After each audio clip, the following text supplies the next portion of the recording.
Welcome back. Today we're going to take a look at using loops in GarageBand. Loops are basically pre-recorded musical passages that you can add to your recordings or use in any number of ways. Most of the time, generally for me anyway, I usually use drum loops because I have no idea how drums work, but there are also loops for saxophones or guitars and vocals, any number of things. But let's take a look. When we first opened this GarageBand session, we used the songwriting template, which populated the recording area with a few tracks for us to record onto, and it also had this drum track right here that already had this drum loop in it. Now, this is a pretty basic drum loop. You can hear it kind of comes through like this. Very standard, very simple. Now you may want to maybe record along to a different kind of a drum loop. Maybe that one doesn't really fit the feel of your song. So let's take a look at how we do that. Now if you remember, on the right hand side we have this panel here, which is where we chose different effects that we used for our acoustic guitar last time.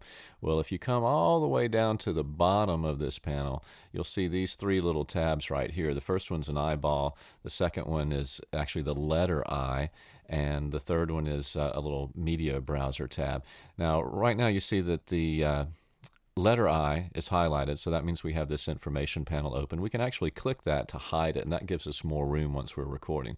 Click it again and it comes out. But let's click on the eyeball. And when we do that, this opens up the loop browser. And up at the top here, we've got a lot of little buttons that we can press. The first column basically has some different genres and styles of music. We've got rock and blues, urban, world, country, electronic, cinematic, orchestral, all kinds of things. The next column gives us the instruments. All drums is the very first one up at the top, but it also has, bass, guitars, pianos, synths, strings, vocals, electric piano, organ, etc. And then the last two columns give us some different things like single hits or ensembles, distorted, kind of more moods, dark, processed, cheerful, things like that.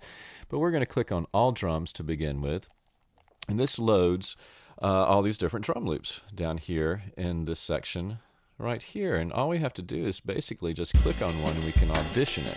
Hear what it sounds like. We click it again and it goes away. We say that's not the one we want. So let's scroll down a little bit farther and we see, oh, here's an acoustic drum kit groove. Click on that to audition it and we get to hear that.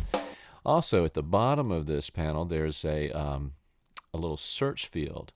I'm just going to type in Motown because I know there's a lot of Motown drums on here, and I'm going to type that in and click return, and that brings up a lot of different Motown drum loops because we're in the drum section.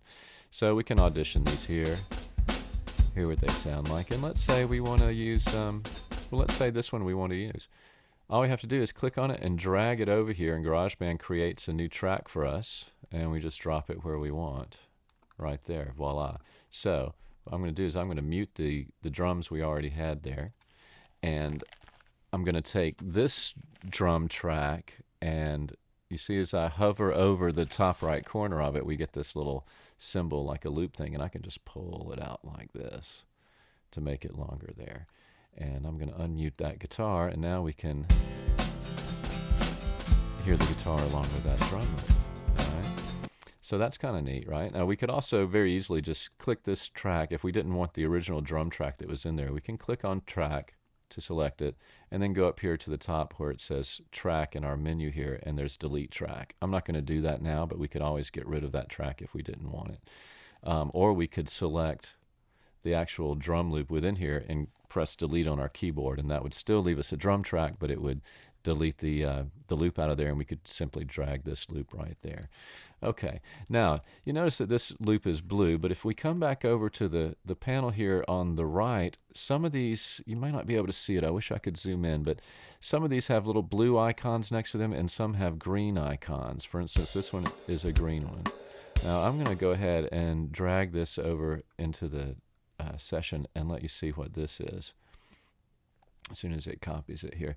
This is actually a MIDI loop. So the blue ones are actual audio loops, which are really neat. It's pre-recorded audio, real drums, so it sounds very real. The green ones are MIDI loops. Now, since it's MIDI, that means you can actually get in there and move the notes or in the case of drums, the hits around to suit whatever you want. You know, you can remove a snare at certain points, or you can move the snare over here, or take out the hi-hat, or move things around. It's really, really interesting, and we'll take a look at that at a later one. But for now, that's a very quick introduction to loops using drum loops. I hope that'll help you get started, and don't be afraid to play around with these, because you can also move them around, and you can even take, we've got this drum loop here that's a blue one. Let's say we want it to change, so we want the pattern to change a little bit right here. We just drag another one over like this, and if we listen, we'll just click here and listen to how it changes when it comes along here. That's very subtle. But anyway, get in there and play around with the drum loop some, and we'll take a look at some other things the next time. All right, we'll see you then.